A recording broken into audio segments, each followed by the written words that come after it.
Imagine standing in front of an animal 13 feet tall. Its tusks alone weigh more than you do. One kick could break your spine. You have a sharpened stick.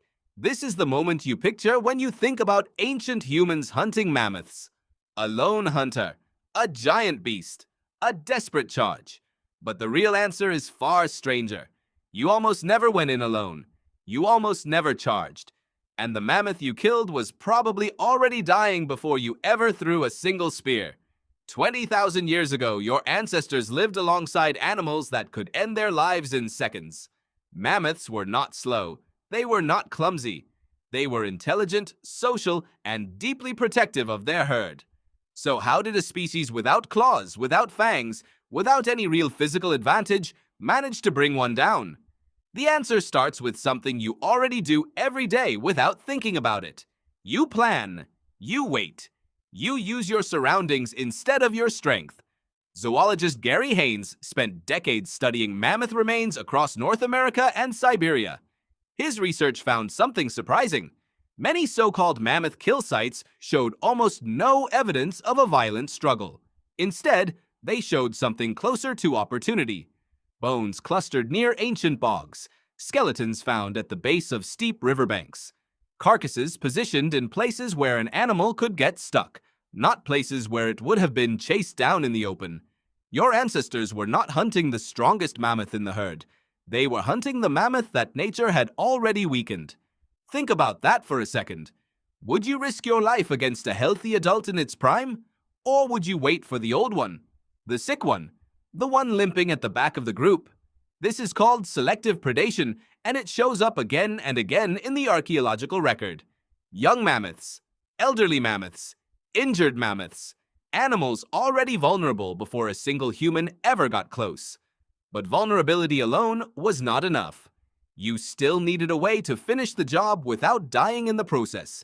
This is where the landscape itself became a weapon. Bogs were common near ancient rivers and lake edges, especially during seasonal thaws. A mammoth's enormous weight, spread across relatively small feet, made it dangerously easy to sink into wet mud. Once trapped, an animal that could otherwise crush a human skull with one step became something else entirely, something you could approach. Sites like those studied near the Chelyabinsk region of Russia show mammoth remains clustered in ancient floodplains and marshy basins. The pattern repeats across multiple excavations. Mammoths did not simply die in open grassland where a chase would make sense. They died in places where the ground itself did the trapping. You didn't need to outrun a mammoth. You needed to outthink it. Once an animal was stuck or already dying from age or injury, the hunt shifted from confrontation to patience. Spears were not designed to deliver one fatal blow. They were designed to weaken through repetition. Multiple hunters would throw from different angles, aiming for soft tissue rather than bone, letting blood loss do what brute force never could. This is not the cinematic image of a single warrior locked in combat with a beast. It is closer to a slow, coordinated process, sometimes taking hours, sometimes longer. Paleontologist Daniel Fisher, who has spent years analyzing mammoth tusks at the University of Michigan, discovered something remarkable hidden inside them. Tusks grow in layers, like tree rings, recording chemical signatures of stress, starvation, and seasonal change throughout an animal's life. In several specimens, Fisher found evidence of extreme physiological stress in the final months before death, signs consistent with a slow, difficult decline rather than a swift and sudden kill. In other words, some of these mammoths were already losing their fight with survival long before humans entered the picture. So why does the myth of the lone heroic hunter persist? Because it's simpler. Because it's dramatic. Because a story about one person overpowering an impossible beast feels more satisfying than a story about groups exploiting mud, patience, and vulnerability. But evolution does not reward drama. It rewards efficiency. And efficiency is exactly what your ancestors mastered. Even the tools themselves reflect this shift in strategy. Early spear points were often crafted for penetration rather than power, thin and fluted to maximize blood loss with minimal resistance. Archaeologist Todd Surivel has conducted experimental studies recreating Clovis-style points, testing them against large animal carcasses to measure penetration depth and damage patterns. His findings support a strategy built on repeated, calculated strikes rather than a single decisive blow. This wasn't brute force. This was engineering. And it required something even more valuable than strength. It required cooperation.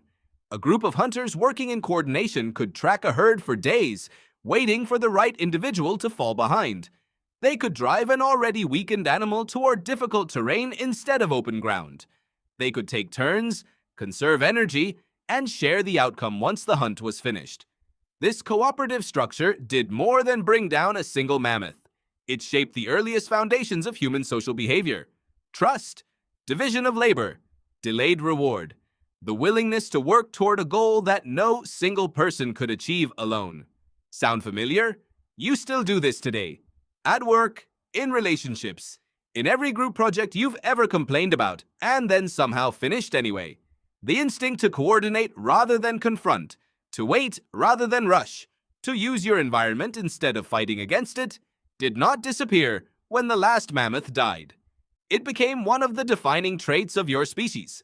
There's something worth sitting with here. The version of this story you were taught, the lone hunter against the giant beast, was never really about mammoths. It was about a fantasy of individual power. But the truth was almost the opposite.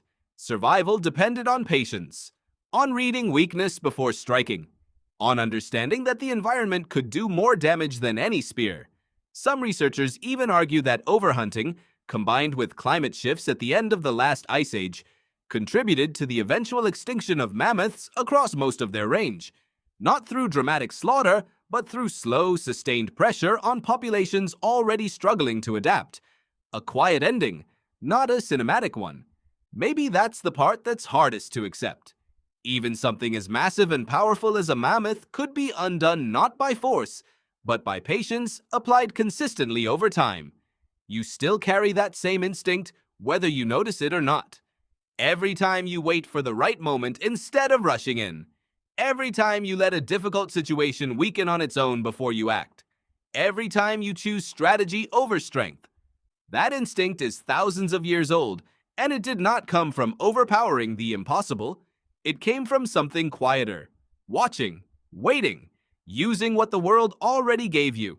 So the next time you picture a mammoth hunt, picture this instead. Not a single spear, not a single hero. A group of people standing at the edge of a bog, patient, coordinated, and already thinking 3 steps ahead of the animal in front of them. Because that was never a battle of strength. And in the end, it never really is.